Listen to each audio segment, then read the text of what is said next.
All right, y'all, it is Friday, January 15th, which marks the end of week 2 of the 28-day challenge, the Up Yo Game challenge, which means we're halfway through. We are over the hump. Tomorrow will begin the final stretch, the last 14 days of the 28-day challenge, and I'm very, very happy about that. I'm not excited in the sense of, oh my god, I can't wait for this to be over. I'm more excited that I've completed 2 weeks of this challenge and it's gone pretty well. I tend to be kind of big on challenges, personally, and now here on my YouTube channel. I tend to do them to try to create new habits, and it just seems to always work for me. I was looking through some old blog posts and I found a post about a water challenge I did in November, I think of 2013, to try to make sure I was drinking more water than I was doing. And I think I need to do that challenge again, actually, because I'm definitely slipping on my water game.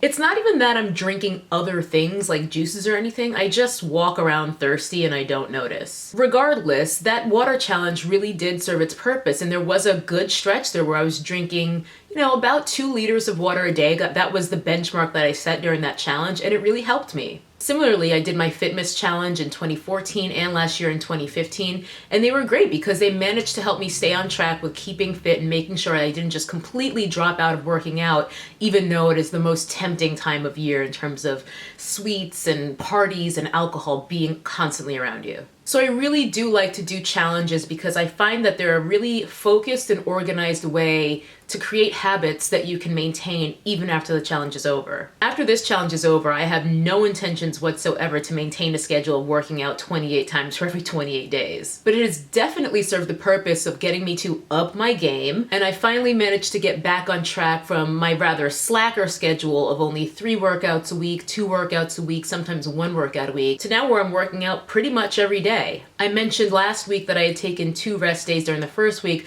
mostly because I was recuperating from the 3-day juice cleanse that I'd done, and I already made up one of those rest days with a 2 a day where I worked out twice in 1 day, so I only have 1 more to make up. But since then I haven't missed a day, and I haven't really felt the urge to. I think I'm keeping my workouts at a manageable level where they are challenging and I feel tired and I feel taxed, because I've said this before, if it doesn't challenge you, it doesn't change you. So I want to make sure I'm hitting that standard in every single workout, but not overdoing it to the point that I become overtrained. And I encourage you guys to do things the same way. I'm no longer a certified personal trainer. I was a few years back. For reasons I don't want to get into right now, I let my certification lapse, mainly because I have a career in another field. I let my certification lapse, but I am not a personal trainer. I'm just a person who works out and tries to eat well and tries to live right. And I'm just trying to find like-minded people to share those pursuits with me. So I just like to clarify that every once in a while so that no one feels misled of thinking that I'm like super qualified to tell you guys what to do. I'm really just about sharing information and experiences. I've also been trying to mix things up a lot and do more cross-training because, as some of you know, I have been plateaued with my weight loss for quite some time. I'm trying to break through that plateau so that I can lose 20 more pounds this year. So I've been switching things up by going to some spin classes at Flywheel. One of my friends is an instructor at Flywheel, so I'm able to get in for free, which is the right price for me. And I've also kind of settled into a routine of going to Pop Physique about once a week, which is just another one of those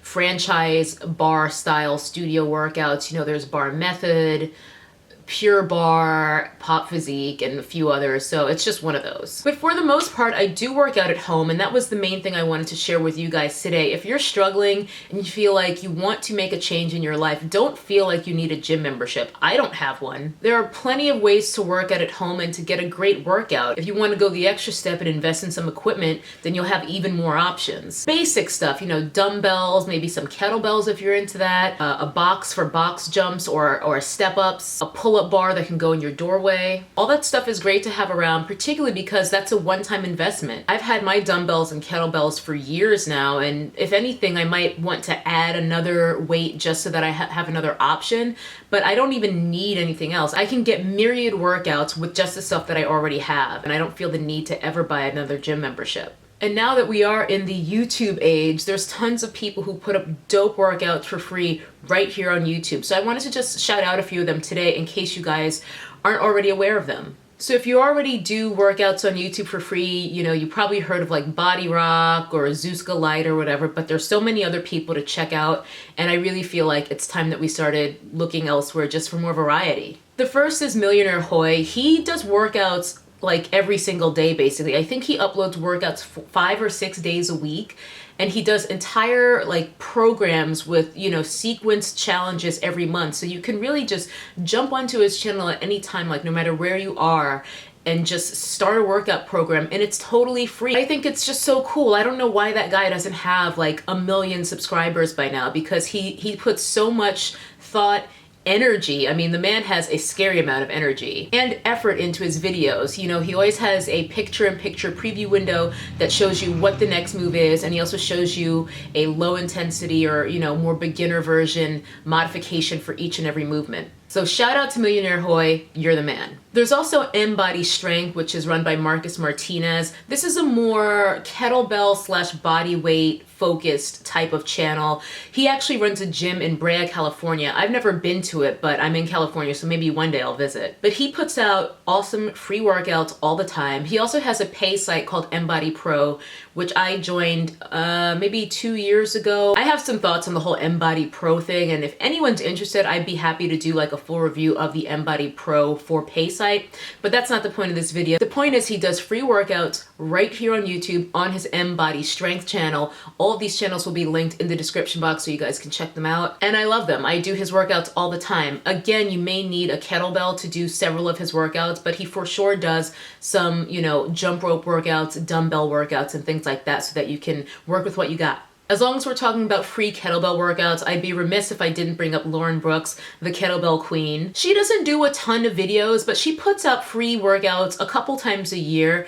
and they're really good. I mean, she really knows her stuff. She knows what she's talking about, and she's got DVDs, which I also own and that I do. I actually did one this morning, and I'm feeling the pain right now from it. Her YouTube videos are of the same quality and thoughtfulness as her DVD workouts, which are for sale, but the YouTube ones are free. It's just that they're not follow-along workouts. She'll show you the movements and tell you the sequencing, and then you can just jot it down on a piece of paper or put it on your whiteboard and do it, you know, to your Spotify or whatever. Speaking of Lauren Brooks, she's also doing a 21-day squat challenge. I've talked about that in greater detail in my blog. Day the Cutie, shout out, that's my homie right there. He's doing this 21-day squat challenge with me, and let me tell you, I'm on day 6 and I am regretting this decision in a good way. If there is such a thing as good regret. I don't think there is. Then of course we have Rumiana Ilyeva. She hasn't been super active lately, but don't even worry about that because she's got tons of videos already up on her channel, and they're challenging. She really, like, she is fit as fuck. So I really do suggest you check her out. She's another person who I feel like doesn't get the love she deserves on YouTube because she's got some free workouts and they're great.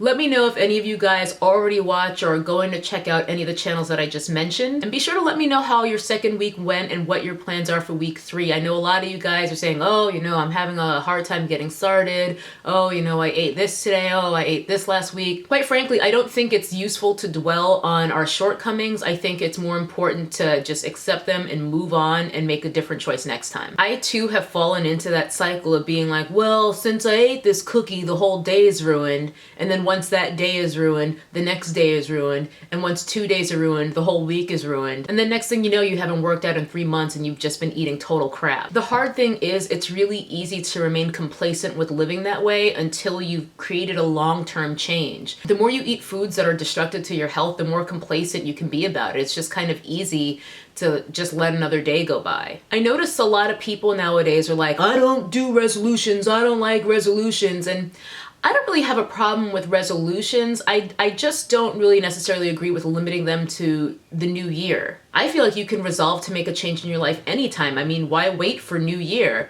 That's exactly why I did my holiday fitness challenge. I didn't want to wait until 2016 to start turning my life back around and getting back on track with eating and exercising. And just the same, let's say today you ate donuts because there were free donuts in the conference room or something at work. That doesn't mean you have to say, all right, well, this Sunday, I'm going to turn things around, or February 1st, I'm going to turn things around. Fuck that. Turn things around right now. I mean, it's up to you to do it. I think people like the idea of having like a firm date, like a nice round number, like January 1st. And like, I get that to an extent, but I also feel like it lets people make excuses and it holds them back. You can make a change right now if you want to. I mean, just because we're 2 weeks into our challenge doesn't mean you couldn't join right now. You can make a change in any instant that you want to. And you might feel like, oh, you know, I missed this challenge, I'll wait for the next one. No, join right now. I mean, you can join our challenge right now, and that'll be 2 weeks of getting your life turned around that you wouldn't have had otherwise. All right, guys, that's it for this pep talk. I'm gonna get out of here, but thanks for tuning in, and I will see you guys next time.